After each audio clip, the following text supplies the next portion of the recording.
ایک عجیب ہی فینومینا ہے کہ جب بھی تکبر کی بات ہوتی ہے تو ذہن میں ایک خیال آتا ہے کہ امیر تکبر کرتے ہیں، جبکہ علماء نے تکبر کے 8 ریزن لکھے ہیں جس میں مال تیسرے نمبر پر بتایا گیا ہے۔ اور تکبر کا سب سے پہلا ریزن جو ہے نا وہ ہے علم۔ جب بندہ علم سیکھ لیتا ہے تو باقی لوگ اسے جاہل لگنے لگا۔ من قال انا عالم فہو جاہل، جس نے کہا کہ میں عالم ہوں وہ جاہل ہے، کیونکہ جس نے علم سیکھ لیا اور جس نے نہیں پڑھا اسے وہ کمتر سمجھے تو اس سے بڑا جاہل کوئی نہیں ہے۔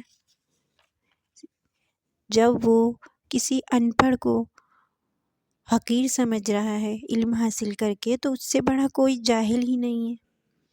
جب بندہ نمازیں پڑھے، صدقے اور خیرات دے، عبادات کرے اور دوسروں کو کمتر سمجھے تو اس سے بڑا کوئی جاہل نہیں ہے۔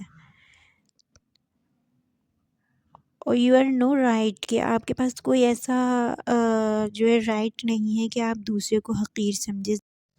آپ چاہے کسی بھی منصب پر بیٹھے ہوئے ہوں، کسی بھی سیٹ پر ہوں، لیکن یہ نہیں بھولنا چاہیے کہ سامنے والا چاہے جاہل ہو چاہے پڑھا لکھا ہو، لیکن اس کی بھی عزت ہے۔